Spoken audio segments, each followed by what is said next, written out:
تحالف لفنا أبي أحمد كنري إن حدا خلت تندالنا جن زي أحقاب زو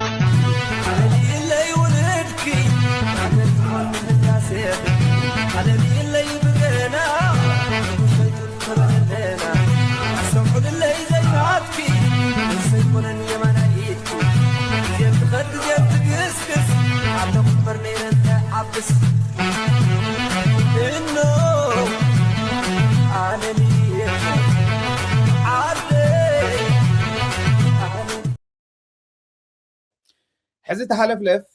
بزيحو مقارص تسعين وس بتقرينيا ونمصينا لحزي حوحات اذنن عينن يبلا يبلنا اذن يبلا عين يبلا اي حوحات يبلنا انا حوحات نمنتا يخون زبلا اسكن رايو انتا يزبل زلو زبل بحسابنته ጥራይ ዘይኮነ በጠቃምነቱ እዩ ክምዘን ዘለዎ ዝኾነ ሐሳብ ከሎ ካይከል ግን ተሐሳብ ታይረብሕ ኣለዎ ንህዝብና ታይጠቂሙ ዝብል መመዘን ይኾኑ ይሰርሕ ይኹን እምበር ገዛ ይውድብ ነበር ህወሓት ግን ነዚ ሐቅ እዚ ክቅበል ኣይከኣለን ኦኬ ተሐቅ ክንሰምዒና ገዛ ውድብ ነይሩ ህወሓት ይብል ህወሓት ገዛ ውድብ ይነበረ ኣብ ኢትዮጵያ ገዛ ውድብ ይነበረ አካል እቲ ገዛ ግንባር ግን ነይሩ ሕዚ ኣዘራርባ ተርሚኖሎጂ ባዕሉ ትርጉም ኣለዎ ህወሓት ህወሓት እኮ ኢትዮጵያና መራሒቶ ዝነበረት ለኽትብል ከለካ ህወሓት ያት መርሓ ነይራ ኢትዮጵያ ዝብል ትርጉም እዩ ዘለዎ ከምኡ ግን ኣይኮነን ተሓቂ ህወሓት ኣካል እቲ ኢትዮጵያ ዝመርሕ ዝነበረ ግንባር ነይራ እያ ህወሓት ግን ንኢትዮጵያ ከም ህወሓት ኣይመርሓታን ኣይነበረን حساب قبل زي كأله حوحات زولو زولو جن تاي أبناي كلم 50 عمد دهور كلس حساب تشكلوا كنبرز أنيو قاو قرب كان كومبرومايز من مقبار تدارعي نبرن ناي عصرت تشعتك في الزبن بوليكم استوى تحساسبا نكسو عيلك كنيلو بحصيرو مس زمت حساب زي سر حساب نهزبنا رابع زي بلو حساب نبعلون زي تكم حساب دما كم قرديد تطابقو اوكي ني ኢትዮጵያ قرديد ኮይኑ ደማሰት ያዘሎ አብይ አህመድ እዩ ግን እስከ ሓንቲ ዝብሎ ዘሎ ተጋሩውን ከምኡ ስለ ዝብሎ ኣነ ይገርመኒ ህወሓት ኣብ ናይ ቀደም ተሸኺሉ ይብሉ ናይ ህወሓት ፖሊሲ ህወሓት ኣካል ኮይኑ ኣካለት ግንባር ኮይኑ ዘርቆ ፖሊሲ ደይኮነን ኢትዮጵያ ጥቅም ኣየናይ ፖሊሲ ተቀይርና ኢትዮጵያ እኮ ህወሓት ተሸኸለት እንተኮይና አብይ አህመድ ውን ካልኦቱን ተሸኸሊኦም ማለት ኮይኑ ካብ ናይ ህወሓት ፖሊሲ ካብ ናይ ኢህወደግ ፖሊሲ ወፃኢ ኢትዮጵያ የናይ ፖሊሲ ቀይራ አበይ ዘሎ ተሐድሽ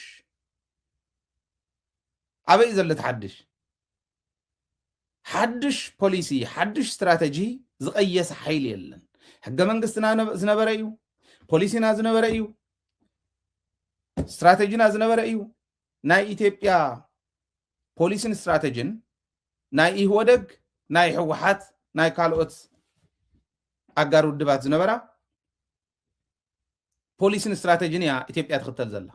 ተሸኸለት እንተኮይና ህወሓት ኣብ ኢትዮጵያ ዘሎ ኩሉ ዝተሸኽለይ ምክንያቱ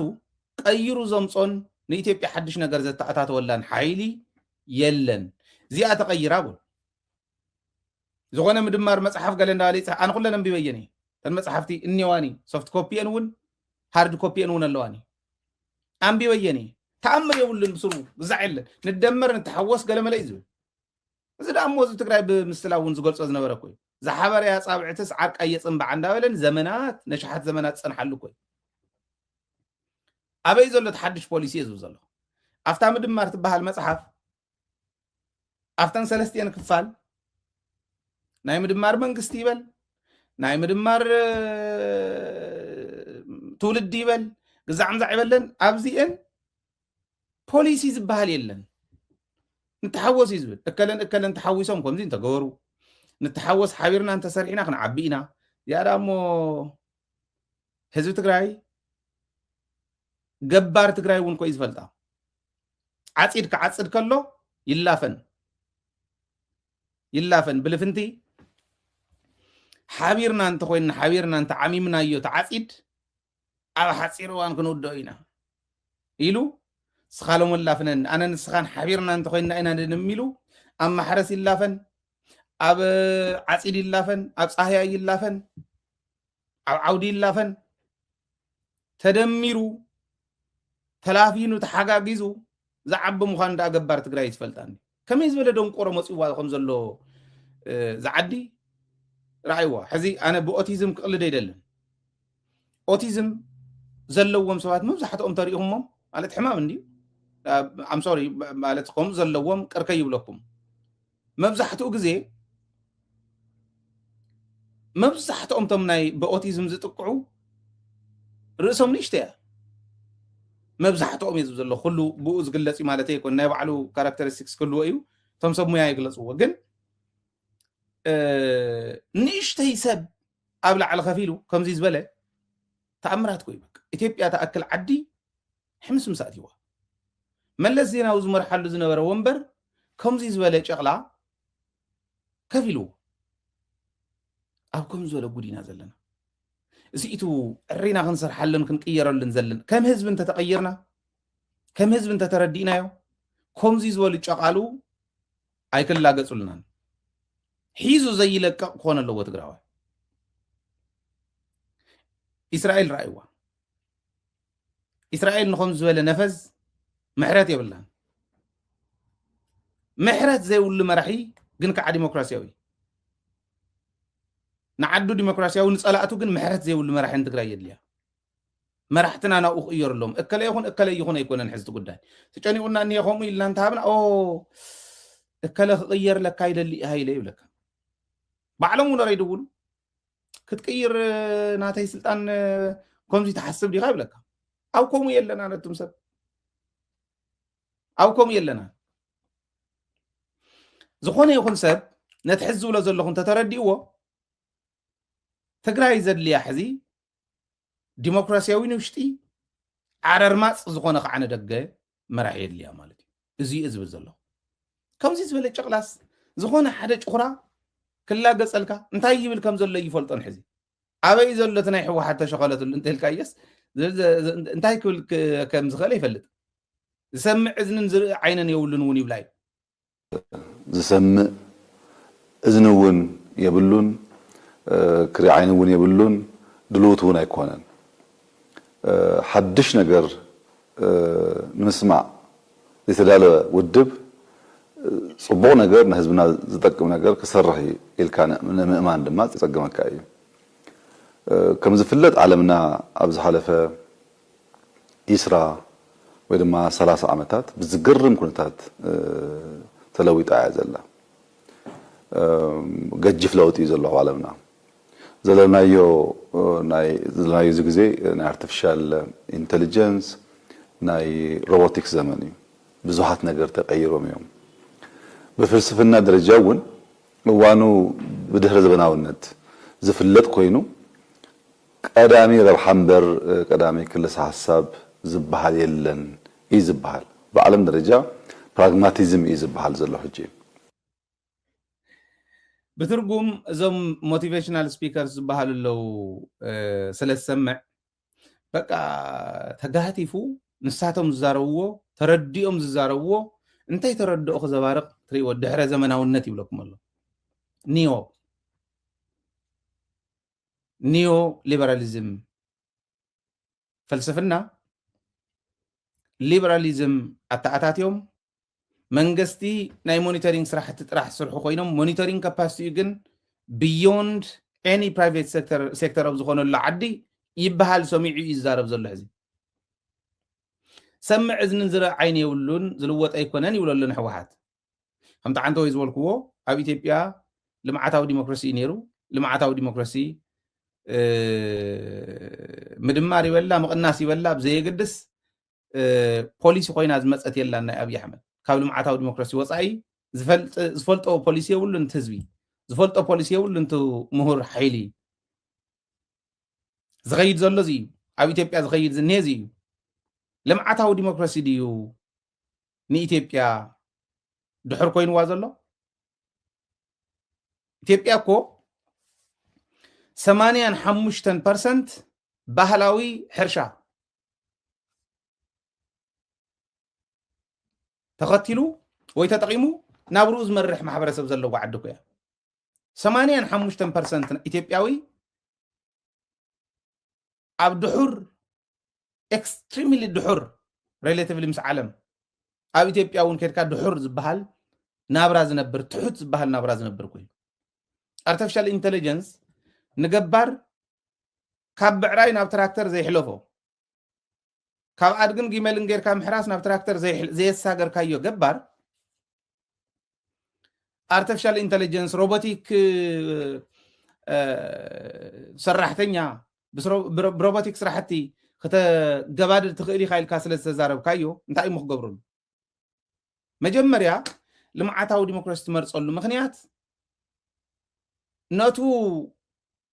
እቲ ብሮቦቲክን ብኻሊእን ክሰርሕ ዝኽእል artificial intelligence access ዘለዎ ሓይሊ ከምኡ ገይሩ ክጥቀም ዝኽእል ሓይሊ ንዕኡ እቲ ፕራይቬት ሴክተር እንተሒዙልካ ነቲ ካሊእ ከዓ መንግስቲ እውን ኢንተርቪን ገይሩ ጣልቃ ኣታውነት ኣብ ልምዓት ክህልዎ ስለ ዝፈቅድ ልምዓታዊ ዲሞክራሲ ልምዓት መንግስቲ ኣብ ናይ ልምዓት ምንቅስቃስ እውን ክሳተፍ ይገብር እሞ ፕራይቬት ዘየኣቶ ኣትዩ ስታንዳርዳይዝ ይገብሮ ተዓዲ መሰረተ ልምዓት ይዝርግሕ ፕራይቬት ሴክተር እንዳኣተውዎ ይኸዱ መሰረተ ልምዓት እንዳሰፍሐ ምስ ከደ እስካዕ ሽዑ ግን እቲ ማሕበረሰብ ብማዕርነት ክኸይድ ስለ ዘለዎ ልምዓታዊ ዲሞክራሲ መሪፅካ ትኸይድ artificial intelligence ካብ ሽሙ ወፃኢ ካሊእ ትርጉም ዘይፈልጠሉ ሰብኣይ ስለ artificial intelligence ተጋሕጊሑ ክዛረብ ከሎ ኣዲስ ኣበባ ዕምበባ ከም ምትካል ቀሊል ኣይኮነን ኣብ ገባር ከይድካ ዒልዎን መሸላን ኣምሪቱ ክበልዕ ካብ ብዕራይ ናብ ትራክተር ዘየሳገርካዮ ይትረፍዶ ካብ ብዕራይ ናብ ትራክተር ካብ ጭዃሮ ጫኺሩ ብባዕሉ ናብ ብዕራይ እውን ሓደ ብዕራይ ዝገዝኣላ እቶት ዘይብሉ ማሕበረሰብ ሒዝካ ክዛረብ ከሎ ኦልሬዲ ትኢሊት ስለ ዘንጨብጭብ ካብቱ 85% እቲ 15 ኣብ ከተማ ዝንሄ ይበልፅ ኢሎም ንዕኡ ኮንቪንስ ጌርካ ንዕኡ እታሊልካ ምኻድ ነቲ ካሊእ በቃ ከምዘየለ ስለ ዝቆፅርዎ ከምዚ ገይሮም ምኻድ ተዘይኮይኑ ንሰብ ዝሓስቦ ኣይኮኑን ገባር ማእኸል ገይሩ ክኸድ ከሎ ሕርሻ ዓንዲ ሕቆ ገይሩ ክኸድ ከሎ ልምዓታዊ ዲሞክራሲ መንግስቲ እውን ጣልቃ ኣትዮም ናይ ልምዓት ስራሕቲ ክሳተፍ ከሎ ልምዓታዊ ዲሞክራሲ ማሕበረሰብ ናይ ምቕያር ወይ ሓፋሽ ማእኸል ናይ ምግባር ስትራቴጂ ሊበራሊዝም እዩ ብትርጉሙ ካሊእ ተኣምር የብሉን ኣነ ዝበለ ፖለቲካል ሳይንቲስት መፅኡ ሊበራሊዝም ኣይኮነን ኣይብለንን ልምዓታዊ ዲሞክራሲ ሓፋሽ ማእኸል ዝገበረ ሊበራሊዝም ማለት እዩ ሓፋሽ ማእኸል ዝገበረ ሊበራሊዝም ማለት እዩ ሊበራላይዝ እንዳገበረ እዩ ዝኸይድ ግን ማሕበረሰብ ከም ማሕበረሰብ ሙቕዓት ማጆሪቲ ከጥፍኣሉ ዝኽእል ስርዓት ግን ብምሉእነት ፍሪደም ሂቡ ኣጥፋእዮ ይብሎን ባዕለይ ከውፀየ ነቱ ደጋፊ ዘይብሉ ምርኩስ ክኾኖ ነቱ ፕራይቬት ኣትዩ ቲውን ብገንዘቡ ቲውን ብገንዘቡ ክነብሩሉ ዝኽእልሉ ግን ፕራይቬት ሴክተር እናመሓደሮ ይኸይድ ከምኡ ናብ ምግባር እናሰጋገርክዎ ክኸድ ከለኹ ዝተረፈ ማሕበረሰብ እናተቐበልካ ንክትከድ ኢኻ እዩ ትርጉሙ ካሊእ የብሉ ናብቲ ዓለማት ዝበፅሓሉ ዓለም ኣብዚ በፂሓ ኢሉ ኣውስትራልያ ዘላት ኣነ ኣውስትራልያ እውን ፈልጣ ኣለኹ ኢትዮጵያ እውን ፈልጣ እየ ዘይረ ይፈልጣ እየ መብዛሕታ ኣብ ኢትዮጵያ ዘሎ ገባርን ኣብዚ ዘለው ሄሊኮፕተር ዝውንኑ ገባራትን ማዕረ ገይሩ ይዛረበካ ዘሎ ኣብዪ ኣሕመድ እዚ እዩ ፖሊሲ ኣይርድኦን ልምዓታዊ ዲሞክራሲ እቲ ማሕበረሰብና ኣብቲ ዓለም ዝወፅሓቶ ደረጃ ንምብፃሕ ይጠቕመና እሞ ኣብኡ ምስ በፅሐ ግን ሊበራላይዝ ትገብሮ መንግስቲ ሞኒተር ይገብር ጥራሕ ይከታተል ድሕንነት ህዝቢ ይከታተል ናይ ቢዝነስ መስፍሕፍሑ ፌር ዲስትሪቢዩሽን ምህላው ይከታተል ፕራይቬት ሴክተር ዝኣትወሉ ፌር ዲስትሪቢዩሽን ምህላው ይከታተል ተዓዲ ይሕሉ ኦኬ እዚ ናይ ምግባር ናይ ሞኒተሪንግ ናይ ምክትታል ካፓሲቲ ዘለዎ መንግስቲ ፕራይቬት እውን ናብ ዝኾነ ይኹን ኩርናዕ ናይ ተዓዲ ኣትዩ ከልምዕ ኣብ ዝኽእለሉ ከምኡ ዓይነት ኦፖርቹኒቲ ኣብ ዝተፈጠረሉ እንተኮይኑ ትኽክል ልምዓታዊ ዲሞክራሲ ገዲፍካ እየ ትኸድ ሕወሓት ሓያል እዝኒ ዘለዋ ማሕበረሰባ ተዳምፅ ህዝባ ተዳምፅ ብምሉእነት እቲ ርሑቕ ዘሎን ተብ ቀረባ ዘሎን ከዳምፅ ዝኽእል እዝኒ ዘለዋ ስለ ዝኾነት እያ ልምዓታዊ ዲሞክራሲ መሪፃ እዚ ሓደ ሓደ ግዜ ቅጭ እንዲ ዝብለኒ ትሰርሕ እሞ ክንሰርሕ ከለና በትንሕና ክንከዶ ንደልዮ ፍጥነት ዘይምኻዳ የናደካ እዩ ትኽክል እዩ ተረዳዲእካ ተናቢብካ ዘይምኻድ እውን የናደካ እዩ ندحر تسرح وانك يسرح دي اللي بعلي نتم زي يسرحوا خلمن إلى أدخل إتز سرح خل إتز زي يسرح خمس زغري يلا مرداء لني تو أوشت مرداء لني مبر نهزب الداميس أدي الدامس أتم بوليسا قريص أتوز بالحتة أنت حديثنا لما عتاو ديمقراطي ممراس مالت حدا جزء بزحات سبات نجيت جيرهم كزارو خلوا خصم خلهم أي تحفروا كابل ما عتاو ديمقراطي وصاي نابنت ليبرالي نايلهم تليدي بايلهم مصيوم نيرهم بعد جيتاچو ليبرالايز كن غور إنا كل انت زبحال أياتنا أنا قلاتن بين مبرهتي إتن كالي مبرهتن دحرنا أمنت كم غير ووي تيلين دحر برايفيتايز غير ووي تمرتنا برايفيت سيكتور دحر هيو سلسته شح حمشته شح نحد قل عبور حنا خفل كامير تيل كايو حمشته شدشته زولده جبار شدشته توليدس 30 شح بور حنا خفل خمير مالت 30 شح بور حنا خفل خمير يغيل هذا ناي بابليك بيت تمرت زدلي كاشعي حدن نعملت مريتي هبيو عدنا مريتي وهابي مريت زي توهبنا يلون بس حسب كم أقول سمع أو عد مريتي وهاب مريتي وهاب مريت جزء منقستي مستون برايفيت بحالو إيديلز جبر كمان أبز خرداكم مريت تحتيكم مريت زي توهبنا قالتوا اليوم كرداكم علم تحز أبي أحمد زول زلوا تبع الجيتاتشو بعد سأل كان زول وزلوا ليبراليزم أنت مسيو نام نيو ليبراليزم ون دهرة ديمقراطيزيشن يبلا كال دهرة ليبراليزم يبلا كال ناون كيدوم مالت انتاي مالت مخانو خرداكم بمريت ترح نابنت مريت متأشا أكلت وهو عدما أكل سلازخونا متأشا زي توهاو مقلنا لهزبنا مسلي يلي إذا حتت نمنتا إي مسلي يلي إذا حتت يمسلوك اتنم عاتاو ديمقراسي ازي سلازبلي كما عينت عدل سلازهبي تزولو زولو انت تخيل غير مريت ناي منغستيو ማሕበረሰብ ከዜጋኸ ይገዛእ ነታ መሬት ካብ መን ካፍቶም ፕራይቬት ሴክተር ካፍቶም ዴቨሎፐርስ ዝበሃሉ ካብ ሪል ስቴት ይገዝኦም ዴቨሎፐርን ወይ ሪል ስቴትን መንግስትን ዲል ይገብሩ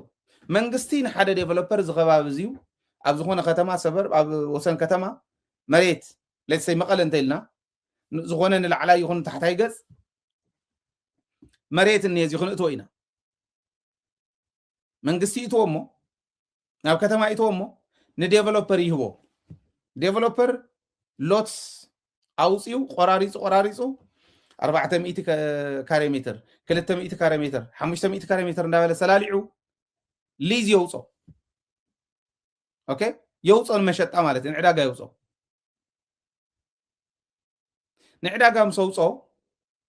ሕድ ሰብ ገዛ ዝደሊ ይገዝእ ገዛ ክትሸይጥ ተደሊኻ ኸ بريل ستيت ايجنسي نيرل ستيت ايجنسي تو يشطو كغز يزغلت منسي مريت زبحال منغستي نمنسي يهبن نزغون يكون زيغا يهبن اي يهبن نتكالات بليز يهبي بروبوزال كا منغست بزوصو درجه ندحر كيدكا نتكالات كتحت تغليها بتعم ريزيو نتكالون ولا انت هونه نريل ستيت ايجنسي شتو نتكالي الكات غز تكال تسرح ابروفي جبرال كا كونسل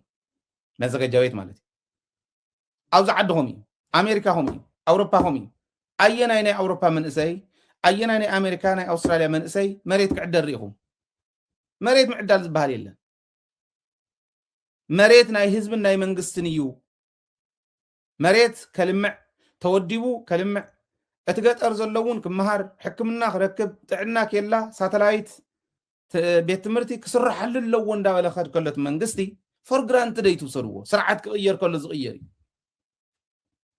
بقى انا منغست قديتا اي زي سرح بيت مرتو خبابينا زي سرح لنا خد بلا يتقلن انت تغيروا السرعه كوم خد بلا يتقلن برايفت سيكتور نابز خونن قلا ايروب وريدو اوزي ساتلايت بيت مرت زي سرح لي كتب لي يتقلن لمعاتاو ديمقراسي انت تسريزو تزبلك كازول لحزي بك انا اللي تنابراخ نبر تي اللي تكنبر اتتخالي محبرسب كن ناي باريان ناي غويتان عينه النبابراخ نبر تزلوو غويتا خوينو تزيول شقالاي خوينو تعسرت حمشته غويتا خوينو 85 باريا خوين خنبر نابز قبر سرعة كوس دكا إذ لك هذا نزي أي لزم قطة سبيل إزيو حوحات لما عتاو ديمقراطية لا وياناي ديمقراطية لا ويهداسي مسمري لا تكركل لازم كلهم حدا ديو حدا يوم فلا لا يقول له لما عتاو ديمقراطية كم زول كوه حفاش ما أخذ زجبره ليبراليزم مالتي أوكي تليبراليزم سو إلو خالي عداقة ديترميني يقول مالتني solution عداقة إزوم صوز بلي زأمن فري عداقة نس عداقة مفتحي تعداقة خمس أيو تاي مالتي ناي بيت مرت أقم تحليو ناي حكمنا أقم تحليو عداقة يمصو private sector موس invest يقبر منقسي قطاصر عداقة يمصو كم مالتي لما عتاو ديمقراطي مالت جن عداقة أبزم صالو عداقة يمص عداقة أبزم يمصلو جن منقسات يسرح مالتي دبر أباي كيدو وي ما يكنت على كيدو or somewhere لما تا ناي قلا ناي زن ريال لما تا قطرات كيدو عداقة يمصالو لك خاف نتلكا عداقة يمصالك انت ايتو في برايفت سيكتور كيدو من كخفلو من يخاف لحمش تشح اما قال خيدو زي يخفت عبل لما تا ما يچو زي يخفت 3 4 شح كاب حد قول عخرك خلي سايتو ونافت قول خيدو زخفت سلازي عداقة سوليوشن يمص ندحريلكا ليبراليزم مالت نص سلو زغونه نيو ليبراليزم مالت كا اكستريم كاوزي خيد كاسل زغونه تحكمنا ون عداقة يمصال سوليوشن عداقة ديترميني يغور مالت عداقة خيد كا بالونغان عترن مسفارز مسلو دونقورو بوليتيكا انت يتردد اتو كله ويان انت يطفى كم زخن قبرين نخلن لما عتاو ديمقراطي لما او تشخيلهم يبل تشخيلن سوق اني اي تردون عري خامتنتان متخاله نيرو كن بعلم يتنتنو كادر لو اندي حوحات وانت تنتنو ندبلنا حزبنا خنو صفتن يفتزني ارجنت سخونه غداي نغيد زلنا اتترغم جنسي عداقا زي يمصالهم عداقا مدحانيت زي يمصالهم عداقا سوليوشن زي يفطرلهم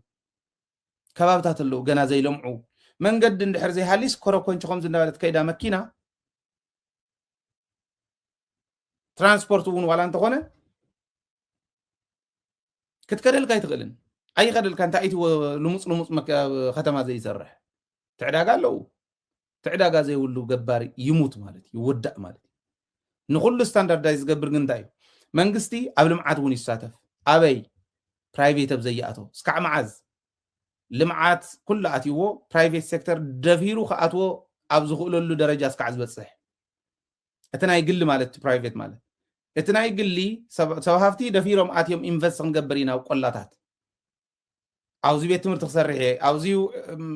حكمنا خسرحي اوزيو ما يوصي ولا ماي كشيط انتيلو كغز زغل عقم زلو محبرسب اب زفرخالو يهم خبل زغل ناو اسكع تمصو لمعاتاو ديمقراطي تخطيلكا تخيل نمنتاي نمنغست انترفنشن كفقدلو منتا تخكلي فتنا لو لمعاتاو ديمقراطي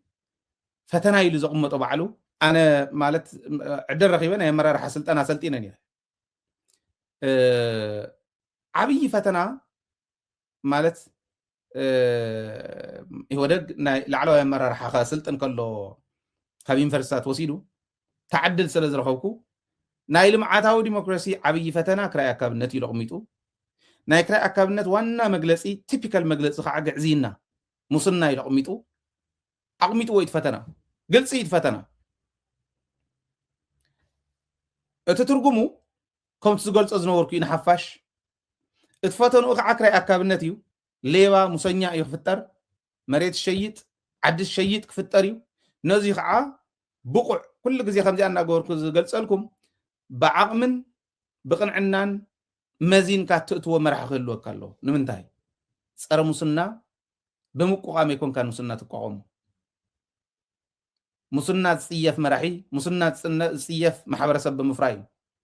سلازي اتاغعزينا كل غزي وزي قال سانون كخالي تامريون عدوا دالنا نقالز قنينا مرعيا هم غبر سلاز دلنا شعات تخفال سرحنا له اب حد بروجرامنا خمزي ابنت نقربينا اب عدوا زني غعزينا لمعاتاو ديمقراطي عنقفاتي إيلو خاب زقمطم حده زخونه مسنا كراي كابنت which is بغعزينا زغلص زلو اب عدواني መስፈር ዘይብሉ ሚዛን ዝሓለፈ ሚዛን እዕሪ ዝደፍአ መምዘን ዘይብሉ ሙስና እኒሄ ኣውፅዋ ሕወሓት ናይ ብሓቂ ልምዓታዊ ዲሞክራሲ ምምራፅ ኣይኮነን ከውቅሳ ዝግብኦ ልምዓታዊ ዲሞክራሲ መሪፅ ኣለኹ ፈተንኡ እውን ግዕዝይና እዩ ክራይ ኣካብነት ኢላ ክተቕምጥ ከላ ክራይ ኣካብነት ክርአ ከሎ ተለይላ ኣትያ ዘይምፍትሓ እዩ እዚኣ እያ ዝወቕሳነ ፖሊሲ ትኽክል እዩ ትምርጫ ናይ ስርዓት ትኽክል እዩ ስርዓተ መንግስቲ መዋቅር ትኽክል እዩ እቲ ፈተና ፈሊኻ ነቲ ፈተና ዘይምቅላስ ግን ኣብኡ እዩ እምበር ኣይትሰምዕን ልምዓታዊ ዲሞክራሲስ ብትኽክል ኣይተርጎምና እዮን ከምቲ ናይ ኦሮሞ ናይ ቄሮ ሕቶ ዝነበረ መጀመርያ ሃይጃክ እንታይ ገበርዎ ፌደራል ናይ መሰል ዓርሰ ውሳነና ይተግበር ሕገ መንግስትና ብተግባር ንረኣዮ መሰልና ሕገ መንግስታዊ መሰልና ብተግባር ተግብሩልና እዩ ነይሩ ድሓርዮም ቀይሮሞም ስለዚ ሕወሓት ክትውቀስ እንተኮይና ልምዓታዊ ዲሞክራሲ ምምራፃ እንተይኮነስ ናይ ልምዓታዊ ዲሞክራሲ ፈተና ኢላ ዘቕመጠቶ ኣብ ርእሳ እንዳዓለለ እንዳሃለዎ ተሎ ስጉምቲ ዘይምውሳዳ እዩ ትኽክል እዩ ኮሚቴ መስሪቶም ኣለዉ ሕዚ ናይ ዓድዋ ተስፋ ኣለዎ ክዕርይዎ ክእሉ እዮም ካብ ዞባ እስካዕ እታ ከተማ እዩ እኒሄ ኢለኩም እታ ስሉስ ኩርናዕ ሰሪሓ ዘላ ካብ ዓድዋ ንንትጮ ካብ እንትጮ ናብ ኣኽሱም ካብ ኣኽሱም ናብ ዓድዋ ትኸድ ዘላ እዛ ትሪያንግል እዚኣ እንተዘይተፈቲሓ ኣብ ካሊእ ዘሎ እውን ርእሱ እንዳገንገነ እዩ ዝኸይድ ገንጋን ሌባ ኢኹም ትፈጥሩ ስለዚ ንሱ ክእረም ኣለዎ እምበር ናይ ሕወሓት እዝኒ ህዝቢ ዘዳምፅ እዩ ልምዓታዊ ዲሞክራሲ ምምራፁ ቅድሚኡ ዝነበረ ነቲ ልምዓታዊ ዲሞክራሲ ዘምፀ ማዕርነታዊ ሓድነት ተባሂሉ እውን ኣብ ጉድጓድ ዝነበረ ሰብ ናብ ገዛ ዘምፀ እዩ ሞጆሌ ዝነቅስ ዝነበረ ሰብ ሓኪም ዝገበረ እዩ ጫማ ምግባር ዘይኽእል ዝነበረ ሰብ ጫማ ሰራሒ ገይሩ ዝፈጠረ እዩ ኣብኡ ፀገም የለን ኣብ ማዕርነታዊ ሓድነት ቃልሳ እውን ፀገም የለን ንናፅነትካ ፍፁም ርእስኻ ዘይምድናን ፍፁም ቃልሲ ምክያድ እውን ጌጋ ኣይኮነን ልምዓታዊ ዲሞክራሲ ምምራፅ እውን ጌጋ ኣይኮነን መራሕቲ ሕወሓት ብዕድመ ደረጃ ብቃልሲ ደረጃ ብተኣማንነት ደረጃ እውን ፀገም ዘለዎም ኣይኮኑን ታፀገሞም ሓንቲ እያ ከምታ ዝብላ ዘለኹ ፈተና ስርዓትና ኢሎም ዘቕመጥዎ ፈተና ስርዓቶም ኣብ ልዕሊኦም ኣትዩ ክጭፍረሎም ከሎ ኣብ ልዕሊኦም ተሰቂሎም ርእሶም ተሰቂሉ ክጭፍረሎም ከሎ እዚኣ ሪኦም መፍትሒ ዘይምምፅኦም ተዓብይ ፈተና ዝኸውን ንሱ እዩ ማለት እዩ ደጋጊሞም ክዛረብዎ ከለዉ ሕወሓት እዝንን ዓይንን የብላን ይብል እዝንን ዓይንን ኣንደበትን ዘይብሉ ርኹስ ፀረ ህዝቢ ዝኾነ ሰብ ንሕወሓት በዚ ደረጃ እዚ ደፊሩ ክገልፃ ይኽእልን ክዘረላ ደልየ ኣይኮነን ሕወሓት እያ ተኸኽ ተብለኒ ዘላ ዘይምፍታሓ ክንደይ ግዜ ትሽዓተ ክፋል እስካዕ ዝሰርሓሉ ሕድሕድ መዓልቲ ኣብ ሕድሕድ ሸውና ናይ ዓድዋ ኢልና እንዳልዓልና ክንሰርሕ ከለና ሕወሓት ተሎ ዘይምምላሳ እዩ ሕወሓት እያ ተኸኽ ተብለኒ ዘላ እቲ ምርጫ ፖሊሲ ግን ተሸኸለ ኣይኮነን ካብዚ ንላዕሊ ካሊእ ምርጫ የለን ይምፃእ እሞ እንዳኣነ ክማጎት ዝብል ሰብ ይምፃእ እሞ ይመጉተኒ ፕሊስ ንዑ ማንም ሰብ ንዓሞ መጉተኒ ልምዓታዊ ዲሞክራሲ ትኽክል ኣይኮነን በለና ኣነ ትኽክል ኢለ ክመፅእ ኣተገባብርኡ ግን ኣካይዱ ፀገም እኒሄዎ እታ ፈተና እዩ ዝበልዋስ ፈተናካ እንተኮይኑ ኢኻ ዝብኢ መፅኡ ከፍትኻ ዝበልዓልካ እንተኮይኑ ደንበኻ ኢኻ ተፅንዕ ወይ ከዓ ከፊልካ ነቲ ዝብኢ ክትሕልዎ ክትክእል ኣለካ ክመፅእ ከሎ ጠገግ ክተብሎ ኣብዙ ይትፀገም ኣብ ኣካይዳ ኣይትፀገም እምበር ኣብ ስርዓት ምምራፅ ኣይኮነን ፀገም ክብለኩም ደልየ ከምኡ ገይሮም ዶ ይገልፅዎን ኣይፈልጥን እዚ ብምሉእ ሕዚ ኣዲስ ኣበባ ናብ ሕምስምስ ቀይርዎ ኣሎ እቲ ምክክር ኮሚሽን በልዎ እቲ ካሊእ በልዎ ኣዲስ ኣበባ ዝኒሄ ምንኻስ መዓት እዩ ፀኒሕና ኣብ ካሊእ መደብና ክነካቶ ኢና ሰዓትና እውን ይኸደና ስለ ዘሎ ኣብ ኣዲስ ኣበባ ዘሎ ይኹን ኣብ ካልኦት ዝኒሄ ምንኻስ ኣካቲትና ክንመፂና ፀኒሕና